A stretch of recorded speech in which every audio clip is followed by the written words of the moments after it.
off his tires. But, you know, and hey, that's, I mean, Stewart knew it was coming. I mean, he's not trying to hide the fact that, you know, he figured it was coming. But, you know, it is, you see a lot of blocking going down in the turn 11, because that's the only couple of spots you got to pass here. So people do take advantage of that. It's so frustrating to run a minute 20-second lap and only have one place to pass somebody. And when you get there, so many blocks. Somebody blocks, and you got to wait again. Minute 20 seconds, and you got to wait again, and it's so incredibly frustrating. But you know what? You know, you got to give Tony credit. He was incredibly candid. Yeah, I dumped him. I dumped him, and yeah, I know he dumped me. And I don't have anything against him. That's just the way it is. I had it coming. And that's the kind of, let me say this, that's the kind of boys have at it that they're used to be. But here, another thing I think in Tony's deal is, he's just sending out a message right now. Yeah. That, you know, everybody, hey, listen, if you're going to block me, you're going to get wrecked. And the Ryan Newman reference is significant because Tony owns that race car. Here's a good battle for second.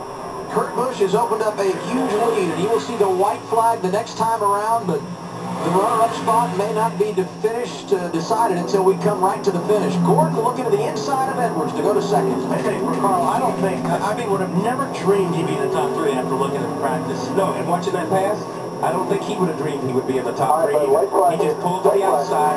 He gave Jeff plenty of room. I would have never believed when they dropped the green flag on this race that these two guys would be in the top three.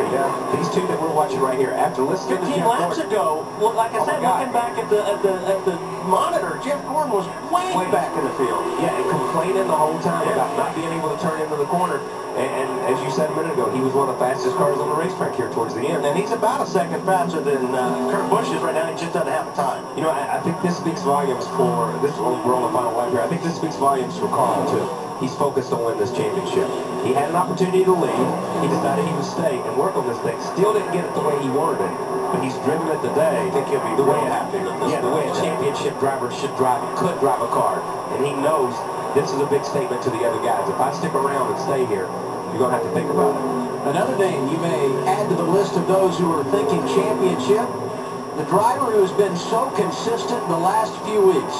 Kurt Busch and the program really on the rise at Team Penske. Incredible. So much was made out of Kurt Busch and things that went on early in the year, things that went on the radio, things that went on within that team. But you can say what you want to. He's passionate about driving a race car. He got those people up off their butt.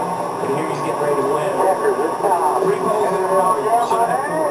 Kurt Busch a winner at Infineon, first of 2011. Incredible. Carl Edwards did jump today all the way to third.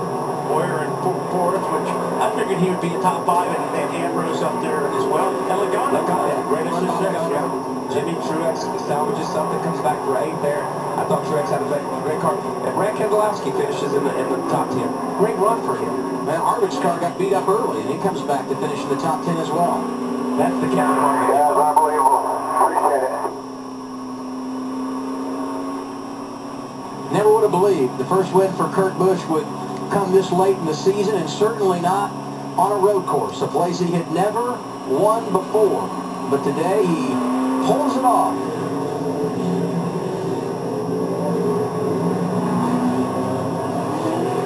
The Toyota Mart 350 is complete at Infineon Raceway in Sonoma, California. Get out the trophy and give it to Kurt Busch.